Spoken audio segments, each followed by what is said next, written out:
Bien, bonjour à tous, bonjour à toutes et bienvenue dans ce webinaire Edmil. Il est 11h01, vous êtes à l'endroit où il faut être. Donc merci encore pour votre présence, merci aussi pour votre confiance et puis pour l'intérêt que vous avez dans Edmil. Vous êtes très nombreux, encore une fois aujourd'hui, donc c'est vraiment un plaisir pour moi de vous accueillir. Donc je m'appelle Matsuo Shekiwa, je suis Success Manager. Mon rôle consiste à vous accompagner dans l'utilisation de la solution et c'est justement ce que je vais faire avec vous ce matin de 11 heures donc jusqu'à 11h30 environ. Avant de commencer, je vous propose un petit point logistique. Je vois beaucoup de personnes qui me disent bonjour dans les commentaires. Bonjour Agathe, bonjour Cédric, bonjour Michel et bonjour Magali. Merci beaucoup. Je comprends donc que vous m'entendez et que la vidéo vous arrive convenablement. Je voudrais juste faire un petit point donc logistique avant de rentrer dans le vif du sujet. Sachez que vos micros sont éteints. Donc ça veut dire que ni moi ni le reste de l'audience ne peut vous entendre. Pour communiquer, je vous propose d'utiliser la fonctionnalité conversation, chat de Zoom. Zoom, c'est donc l'outil de webinar que nous utilisons aujourd'hui. Ensuite, sachez que cette session est enregistrée. Ça veut dire que vous la retrouverez sur YouTube très prochainement afin de pouvoir la revoir ou tout simplement pour la partager à un de vos collègues qui n'aurait pas pu participer au webinar. Et enfin, sachez qu'on vous adressera un email avec le lien vers cet enregistrement. Mon collègue Alban est dans l'audience. Merci à lui d'être là.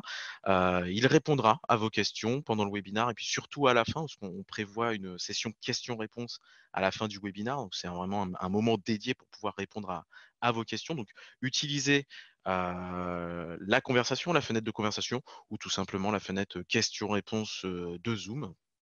Pour conclure ce petit point logistique, sachez qu'il y aura des sondages au long de ce webinaire. Et d'ailleurs, je vous propose de vous solliciter en fait avec un premier sondage. La question est très simple, c'est la suivante. Je voudrais savoir, parmi les solutions en fait qui sont listées, laquelle vous utilisez le plus. Je dis bien le plus, vous pouvez en utiliser plusieurs. Je vous propose de me dire ce que vous utilisez le plus pour créer des contenus de formation digitale. Alors, il y a déjà des réponses. On a une tendance qui se dessine à chaque webinar, qui semble se confirmer encore une fois aujourd'hui. Je vais vous partager le sondage une fois que la grande majorité des participants auront répondu. Là, vous êtes plus de 60% à avoir répondu. Je vais bientôt y mettre fin. On ne va pas perdre trop de temps. Merci Evelyne. Oui, donc Evelyne, vous utilisez Thinkific et Loom pour la vidéo. Et là, je vais partager les résultats du sondage. Donc, je vais mettre fin au sondage et je vais vous le partager. Vous êtes une très grande majorité à utiliser PowerPoint aujourd'hui, hein, pour vos contenus de formation digitale. C'est une tendance que l'on a à chacun de nos webinars, hein. Beaucoup de personnes nous disent qu'ils n'ont pas d'outils ou tout simplement qu'ils utilisent PowerPoint, même si PowerPoint n'est pas un outil dédié à la création de formation digitale. En tout cas, c'est très intéressant. Puis ça me permettra de vous donner des conseils spécifiques, en tout cas pendant ce webinaire. Merci beaucoup d'avoir participé. Donc justement, oui, c'est un sondage que l'on fait à chaque webinaire et il est intéressant. Pourquoi? Parce qu'il y a vraiment une pléthore d'outils, j'ai envie de dire, qui sont dédiés à la création de contenu de formation digitale. Et c'est vraiment dans ce contexte hein, qu'Edmil est né. Donc, vous le savez sans doute, Edmil est très très jeune. Edmil a fêté ses 3 mois il y a 2 jours. Néanmoins, malgré sa jeunesse, c'est vraiment à des challenges existants, à des défis très ancrés, j'ai envie de dire, dans le marché de la formation qu'il tente de répondre. Et sincèrement, vraiment, je pense en tant que Customer Success Manager que si on souhaite bien prendre en main l'écosystème et devenir un expert d'Edmil, c'est vraiment important d'en saisir la philosophie, j'ai envie de dire, et la portée qu'il souhaite donner à la création de formations digitales. Alors pour ça, je vous propose de faire une présentation rapide de la genèse d'Edmil. Donc Edmil, c'est une création de MySerious Game, qui est leader français de la formation digitale. Edmil est jeune, je le disais, il n'a que 3 mois, mais MySerious Game est un petit peu plus vieux que ça. MySerious Game existe depuis 5 ans et Edmil s'est construit et s'appuie, j'ai envie de dire, sur l'expérience de MySerious Game pour vous fournir une méthode de création et de diffusion de vos contenus de création, de vos contenus, pardon, de formation digitale qui a été éprouvé dans des centaines, voire même des milliers de formations qu'a fait MySerious Game au cours de ces 5 années d'existence. Alors, Edmil ne s'arrête pas là, parce que dans cet objectif, j'ai envie de dire d'éprouver sa méthode, My Serious Game a travaillé avec l'AFNOR, qui est donc notre organisme de certification et de normalisation nationale, afin de définir en fait et certifier une méthode de formation digitale. D'accord. Et cette certification, eh bien, c'est la première de ce genre. Et au sein de My Serious Game, on est vraiment très très fiers de l'avoir, d'avoir participé non seulement à sa construction, et aussi de l'avoir reçue en premier. Et je dis bien avoir reçu en premier, puisque d'autres suivront. C'est une certification qui est ouverte à tous les acteurs du marché. Et nous, on est particulièrement heureux eh bien, qu'Edmil s'appuie sur cette méthode certifiée qui est innovante, mais qui est aussi éprouvée. Et c'est vraiment là quelque chose de très important. Alors, comment est-ce que ça se met en pratique dans Edmil? C'est la grande question qu'on se pose aujourd'hui dans ce webinaire. Alors, plutôt que de continuer à regarder des diapositives, même si elles sont très belles, des diapositives PowerPoint, moi, ce que je vous propose, en fait, c'est d'aller directement dans Edmil pour une démonstration en live, j'ai envie de dire, et on va faire tous ensemble une création de formation, et on va voir comment est-ce qu'on la diffuse, ce que ça donne aussi du côté apprenant, et puis on va voir aussi derrière en quoi consiste l'analyse statistique du suivi de ces modules par un apprenant. Donc je passe directement dans Edmil, et à présent, vous pouvez voir mon environnement Edmil. Donc lorsque vous vous connectez, la première chose que vous avez, c'est une série vidéo de découverte de l'outil Edmil. On a fait ça vraiment d'une manière très très simple. C'est numéroté. Pourquoi? Parce que tout simplement, en fait, ça reprend l'ordre, j'ai envie de dire, de création et de diffusion dans Edmil. On va commencer par découvrir l'interface, évidemment. On va configurer nos modules, les concevoir, on va ajouter des apprenants, leur diffuser les modules et suivre ensuite les statistiques d'apprentissage et de suivi dans l'outil. D'accord? Donc, ces vidéos sont disponibles à la connexion quand on va sur Edmil, mais si je ferme et que je quitte, elles vont réapparaître lorsque je me reconnecterai la prochaine fois si je ne les ai pas vues. Sinon, on peut les retrouver tout simplement dans le portail d'aide. À propos de ce portail d'aide, donc, vous avez la série vidéo qui est ici, découverte d'Edmil, et vous avez aussi une série d'articles qui s'appelle Prise en main, vraiment très simplement, et qui reprend encore une fois, j'ai envie de dire, la trame d'utilisation d'Edmil, la trame de l'écosystème, à savoir configurer un module, le concevoir, l'intégrer à un parcours, le diffuser et analyser les statistiques de suivi derrière. D'accord? Tout est ordonné pour que vous puissiez le prendre en main de la manière la plus simple possible. Donc je reviens dans Edmil et nous avons donc l'interface de base. Nous sommes donc sur le tableau de bord, la page d'accueil, j'ai envie de dire, d'Edmil. Vous avez premièrement un bandeau latéral qui est le menu. Celui-ci est persistant, vous l'avez à travers toute la plateforme. Où que vous soyez dans Edmil, vous avez toujours ce menu. Ce menu, on peut le fermer, ou du moins le réduire, pardon, en cliquant sur la petite flèche et pouvoir avoir, donc ça c'est très utile surtout quand on est en création, j'ai envie de dire, de modules de formation, parce que ça permet d'avoir vraiment un espace de concentration qui soit propre, j'ai envie de dire. Donc là, je peux le rouvrir simplement en cliquant sur le moulin. J'ai des statistiques d'utilisation. Donc vous voyez que dans mon organisation, là, j'ai très peu d'informations. Elle est presque toute neuve. C'est l'environnement que j'utilise pour mes démos de webinar. Ici, vous avez ce que l'on appelle la curation continue, avec la possibilité d'être rappelé immédiatement par un de nos collaborateurs. Vous avez des articles aussi qui sont dédiés au métier de la formation. En bas, vous retrouvez le portail d'aide dont j'ai parlé et bien entendu votre profil. Et donc, on va commencer tout simplement par la création d'un module de formation, puisque c'est là qu'on débute son aventure Edmil. Donc, je clique sur création et on va rentrer dans ce que l'on appelle le configurateur.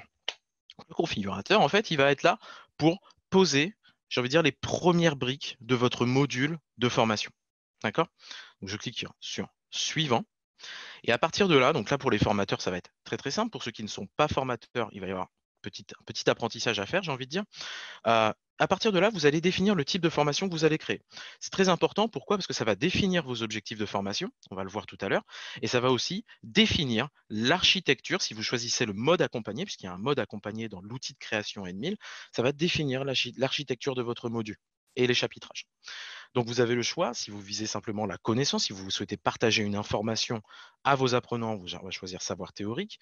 Si vous souhaitez que vos apprenants appliquent dans leur travail au quotidien une notion ou une compétence, on va choisir savoir appliquer. Et si on souhaite qu'ils aient un jugement critique, j'ai envie de dire, par rapport à l'information que vous leur donnez, on va choisir savoir conceptuel. Donc là, je vais choisir savoir conceptuel. Encore une fois, parce que ça va impliquer, ça va avoir une implication, pardon, sur les objectifs de formation qui me sont proposés. Donc définir ces objectifs de formation, bah, pour les formateurs, c'est quelque chose de très classique et de tout à fait naturel. Pour ceux qui ne sont pas formateurs, ben, c'est comme une réunion.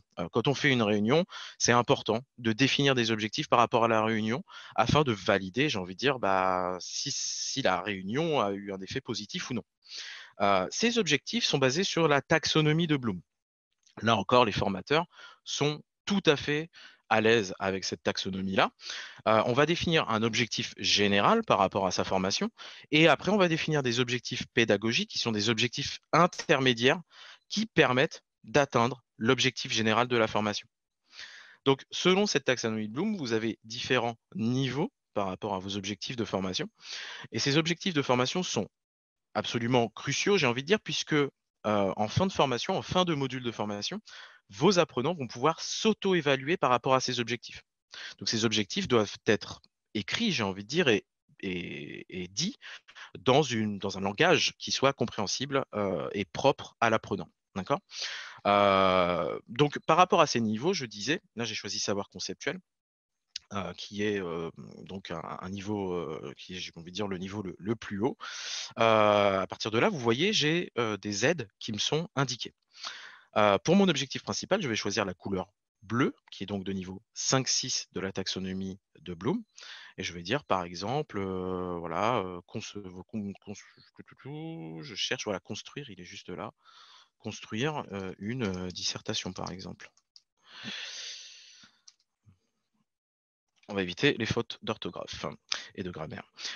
Donc, si mon objectif général, c'est d'apprendre à construire une dissertation, mes objectifs intermédiaires doivent permettre d'atteindre cet objectif principal. Je vais donc choisir des verbes qui ont un niveau inférieur et on va accompagner graduellement l'apprenant via ces objectifs. D'accord.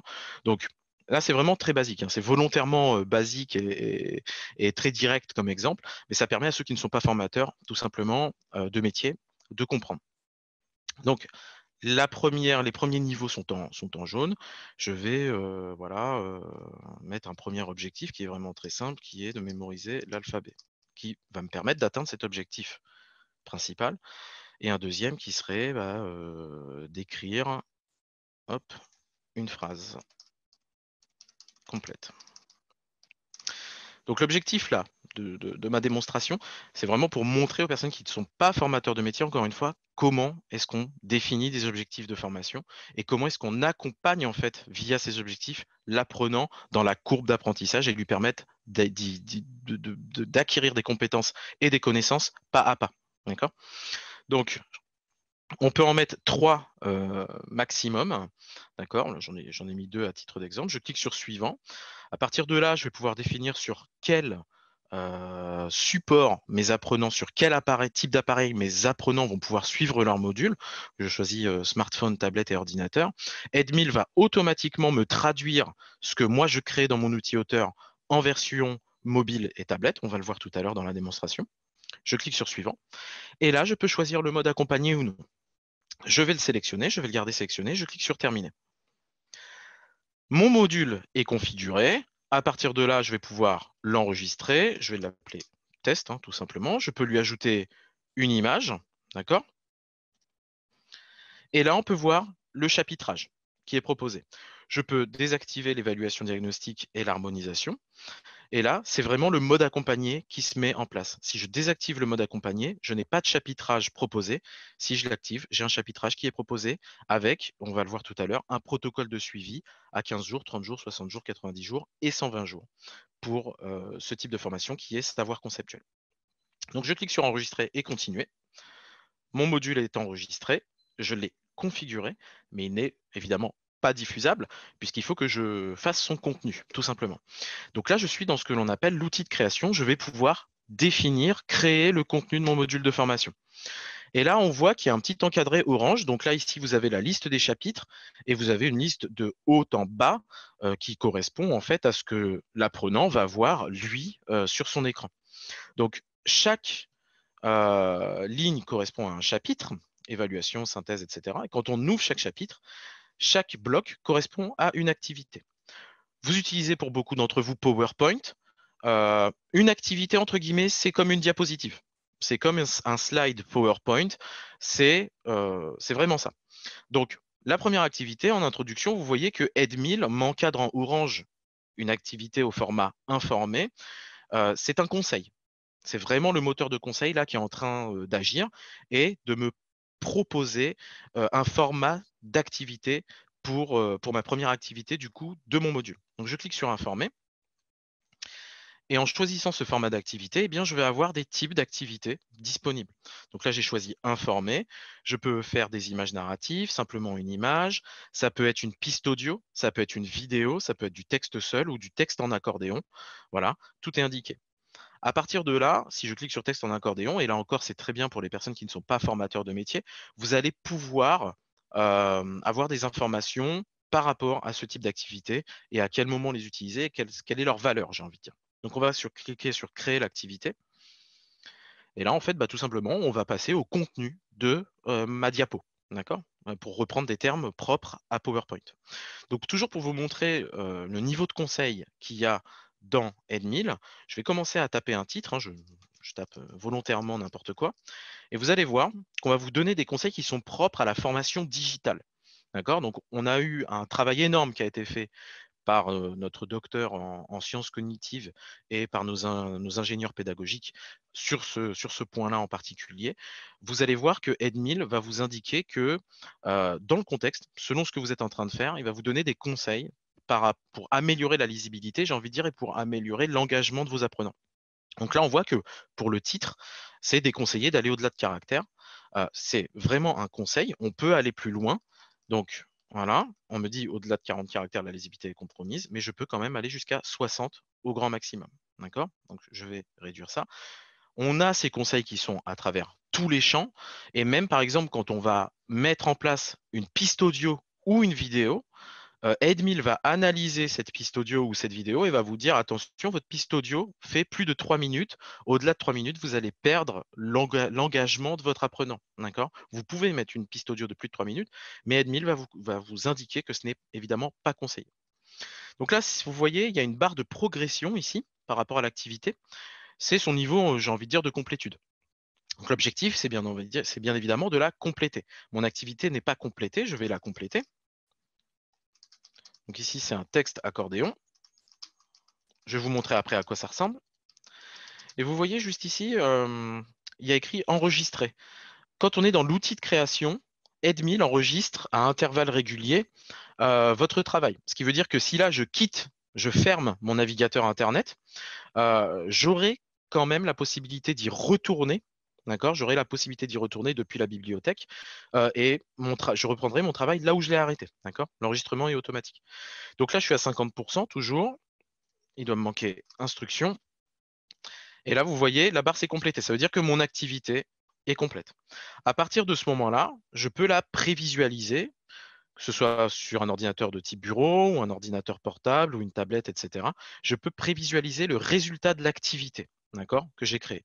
Donc là, on voit le résultat, on a le titre, les instructions, et on a le titre du premier bloc accordéon, le titre du second avec ce qui est intérieur, etc. Là, c'est exactement le type de diapositive que va avoir en fait votre apprenant. D'accord? Donc là, on est dans la prévisualisation d'activité.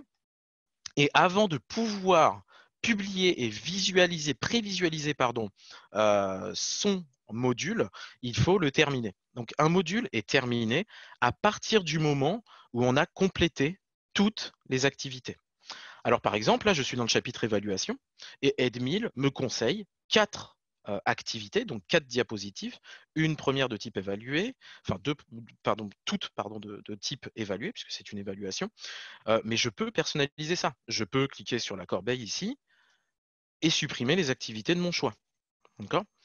Simplement, en mode accompagné, petite précision, il faut avoir absolument au moins une activité dans chacun des chapitres. Au moins une activité dans chacun des chapitres. Donc là, je clique sur supprimer et je peux même ajouter des activités, des diapositives à la volée en cliquant sur le bouton ajouter et je peux même les déplacer simplement en cliquant dessus comme cela. Voilà. Donc l'objectif, c'est bien entendu, de terminer de concevoir tout son module. Et à partir de ce moment-là, on peut cliquer sur le bouton publier. Le bouton publier va faire en fait tout simplement que votre module est prêt à l'emploi. Il n'est pas encore diffusé, mais il est prêt à être diffusé à partir du moment où on appuie sur le bouton publier. Ça veut dire qu'il est finalisé. En cliquant sur le bouton publier, en fait, là, je ne vais pas le faire parce qu'il y a quand même beaucoup d'informations à remplir. Je ne vais pas faire un module entier avec vous. Mais lorsque vous cliquez sur publier, en fait, là, vous allez pouvoir définir les paramètres du module. Vous allez pouvoir définir le score nécessaire pour l'apprenant pour valider son module. Vous allez pouvoir définir le nombre de passages maximal. Ça peut être 1, ça peut être 2, 3 ou infini. Voilà, vous allez pouvoir définir plusieurs paramètres et le temps aussi moyen que l'on doit passer sur le module. Et c'est ce qu'on va voir, en fait, ça s'affiche dans le mode apprenant. Donc, une fois qu'on a terminé son module, je vais vous en montrer un, donc, il est disponible dans la bibliothèque. Donc là, vous voyez, mon test, il est là. Il a été enregistré en tant que brouillon. Il n'a pas encore été publié. Il n'a pas été terminé. Mais là, j'en ai un autre, par exemple, que j'avais terminé, que j'avais créé le 24 mars 2020. On va le regarder. Je vais cliquer sur Action et je peux le lancer. Donc, une fois que vous avez terminé votre module, je parle bien de module, vous allez pouvoir le consulter pour vérifier que le comportement est le bon. Et là, ce que vous avez, c'est vraiment la vue apprenant. D'accord? Voilà, vous allez pouvoir le visualiser ici. Donc, pour le diffuser, tout simplement, on va créer des utilisateurs. Donc, on va dans Administration et on peut créer des apprenants, pardon, pas des utilisateurs. On peut créer des apprenants à la volée, un par un, en cliquant sur le bouton plus qui est juste là. Voilà, en créant apprenant par apprenant. Ou sinon, on peut télécharger une liste Excel, un fichier Excel au format CSV avec tous vos apprenants. Donc, vous pouvez télécharger le fichier modèle, vous listez tous les apprenants avec leur nom, prénom, adresse email, vous l'uploadez, vous la chargez dans Edmil et ça va vous créer tous vos apprenants en une seule fois. Une fois que vous avez créé vos apprenants, vous pouvez les grouper. Donc, toujours dans l'administration, dans l'onglet groupe, vous pouvez créer un ou plusieurs groupes et y indiquer donc les membres, c'est-à-dire les apprenants qui font partie du groupe. Donc, une fois qu'on a notre module de fait, qu'on a les apprenants, on va pouvoir passer à la diffusion. Donc, la diffusion, on va retourner dans Bibliothèque. Notre module, en fait, on va pouvoir l'associer à un parcours. D'accord? Un parcours, c'est un ensemble de modules. D'accord? Donc, c'est comme si on avait plusieurs présentations PowerPoint ensemble. Le parcours, on va pouvoir y mettre un seul module, on va pouvoir en mettre 2, 3, 4. C'est un ensemble de modules. Voilà. Donc, je donne un nom test. Et ici, si j'avais plusieurs modules de disponibles, je pourrais les réordonner l'ordre tout simplement en glissant et en déposant l'ordre des modules. Donc, je vais annuler, j'ai déjà un parcours de créer. Et donc, une fois que j'ai mes utilisateurs, mes groupes et mon parcours, je peux le diffuser. Donc, tout simplement, je vais dans Planification, je clique sur plus, et là, je peux définir ma session avec, bien entendu, le nom de la session, les groupes d'utilisateurs, les groupes d'apprenants qui vont avoir accès à ce parcours, pardonnez-moi. On choisit le responsable de la formation, c'est lui qui sera notifié de tous les indicateurs de suivi. Et on choisit, bien entendu, le parcours que l'on a créé. On définit une date de début, une date de fin si on a envie. C'est pas nécessaire de créer une date de fin. Et on peut définir si oui ou non on envoie un email aux apprenants concernés. Donc le mail, je vais pouvoir vous le montrer puisque je l'ai ici. À partir du moment où vous créez votre session et que vous choisissez d'envoyer une notification à vos apprenants reçoivent automatiquement une information leur indiquant qu'un module leur est attribué et leur indiquant la date de disponibilité du module. Voilà, revenons à Edmil. Je vois en plus qu'il y a une question à ce sujet-là, donc c'est très bien. Une question de Jean-Marc, est-il possible d'avoir accès à un parcours entier finalisé et de le tester en tant qu'apprenant? Justement, c'est ce qu'on va voir. Donc là, je me suis assigné le parcours. Tout simplement, en fait, ce qu'il faut faire, c'est se créer un groupe à soi-même en tant qu'administrateur et de se faire une planification à soi-même. Donc là, c'est ce que j'ai fait. Je vais dans mon profil, votre profil, et vous pouvez passer en mode apprenant. Et là, ce que vous voyez ici, c'est vraiment l'interface d'un apprenant. Lui, c'est ce qu'il va avoir. Il va recevoir le mail que je vous ai montré. Si la session est disponible, qui clique donc sur le lien, il va arriver sur cette plateforme-là. D'accord? Et il va avoir son module qui va être disponible. En haut à droite, ici, Edmil va proposer à l'apprenant de prendre s'il a plusieurs parcours, plusieurs sessions attribuées, ça va lui proposer de prendre la plus urgente, d'accord, celle qui a une date de fin la plus proche. Donc là, moi, j'en ai qu'un seul, je vais cliquer dessus et vous allez voir que là, voilà, en mode apprenant, j'ai l'image que j'ai mis tout à l'heure dans les paramétrages de mon module, dans la configuration du module, et j'ai les fameuses informations dont je parlais quand on clique sur le bouton publier, pardon. J'ai les fameuses informations du score du score à atteindre, pardon, minimal, voilà, le score minimal, je cherchais le terme, le score minimal à atteindre pour valider son module, voilà, validation, je cherche un petit peu mes mots. Le temps à prévoir, 10 minutes dans ce cas-là, c'est ce que j'avais mis dans le bouton publier, et l'accessibilité du module, les dates de disponibilité. Les dates de disponibilité. Là, il n'y a pas de date de fin. Dans ma session, j'ai mis que l'on pouvait y accéder à partir du 22 avril. Il n'y a pas de date de fin. S'il y avait une date de fin, elle serait indiquée. D'accord. Donc je clique sur commencer le module et vous voyez, c'est comme dans la prévisualisation. D'accord. C'est exactement la même chose. Donc là, on voit une activité de type texte, hein, tout à fait banal, tout à fait normal. Là, on a encore une fois du texte accordéon. Et je vais en reparler tout à l'heure, hein, là, ce que je suis en train de faire, tout est traqué hein, au niveau des statistiques. À chaque fois que je clique, le temps que je passe à regarder les informations, etc., tout ça est traqué. Je vais vous montrer tout à l'heure. Je clique sur terminer. Je peux passer. Ici, on a typiquement eu des images narratives. On peut passer comme ça. Si j'étais sur un téléphone portable, je pourrais glisser comme ça avec le doigt. Là, ici, on a une activité de type exercice. Donc, je vais la remplir.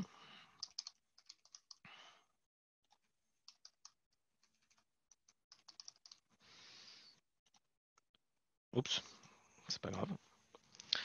Et je vais m'arrêter là parce que je vais vous montrer quelque chose. En tant qu'apprenant, on a la possibilité donc d'arrêter sa progression dans le module. Je clique sur la croix en haut à droite et vous allez voir en fait qu'Edmil, pour les apprenants, enregistre la progression. Donc là, on voit bien que je suis à 29% de progression. J'ai simplement fermé. Si je reviens dans 1 heure, 2 heures ou demain, je vais pouvoir reprendre mon module exactement là où je l'ai arrêté. Et même encore mieux pour l'apprenant. On sait qu'aujourd'hui, l'apprentissage sur mobile est de plus en plus important.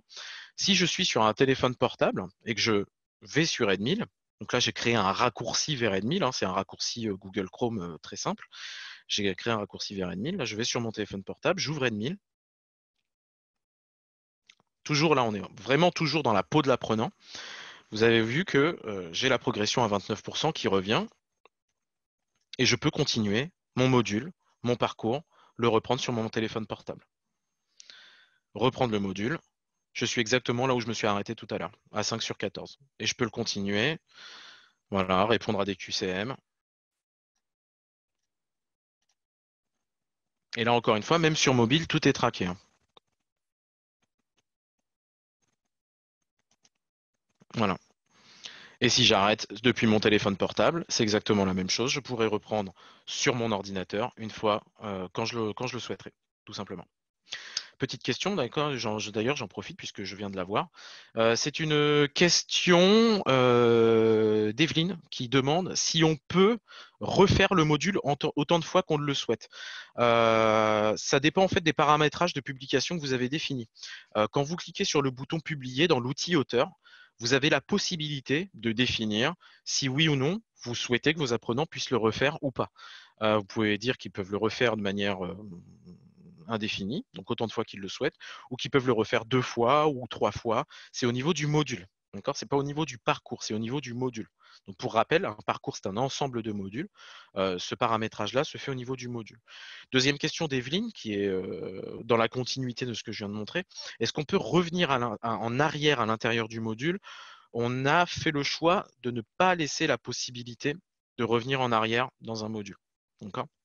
C'était une demande de beaucoup de nos ambassadeurs à l'époque où on était dans un test d'Edmil.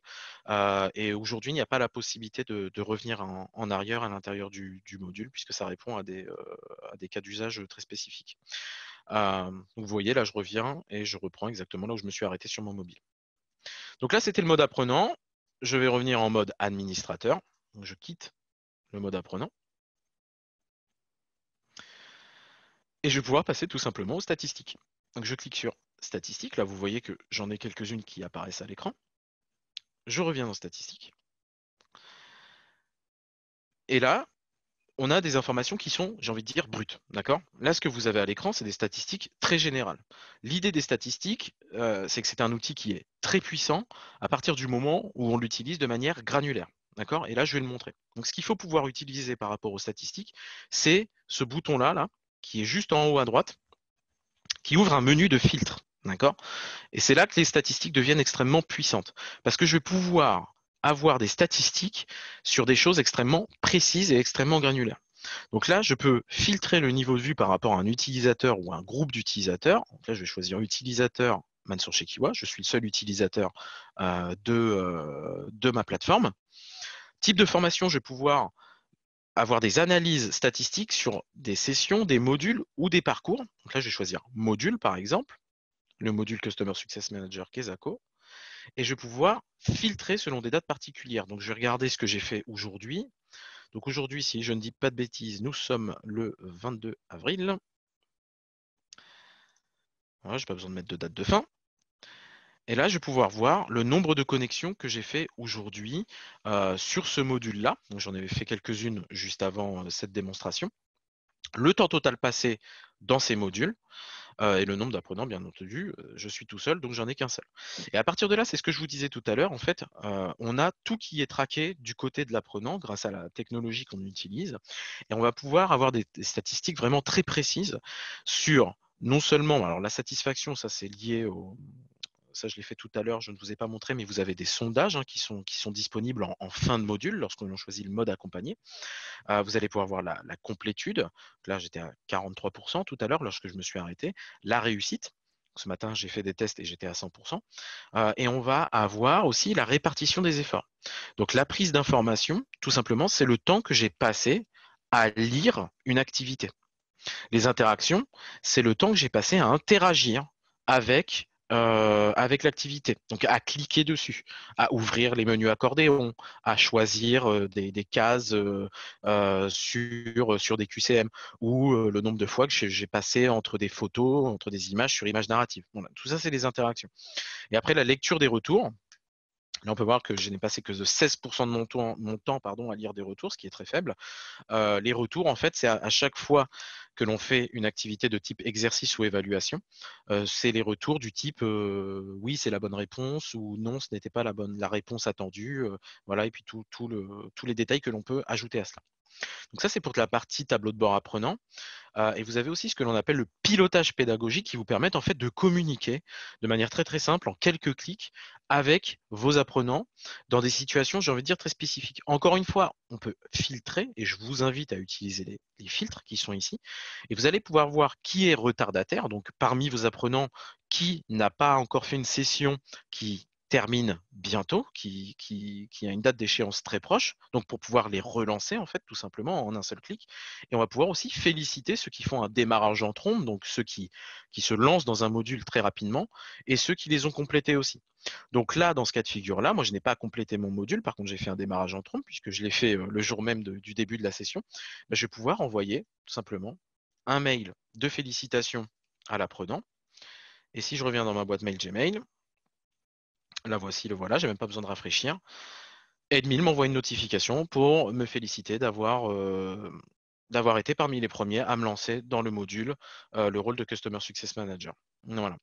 Donc tout ça vraiment dans l'objectif de pouvoir communiquer, relancer, féliciter aussi vos apprenants en quelques clics et très facilement sans avoir à tirer des statistiques et à faire des analyses Excel dans tous les sens.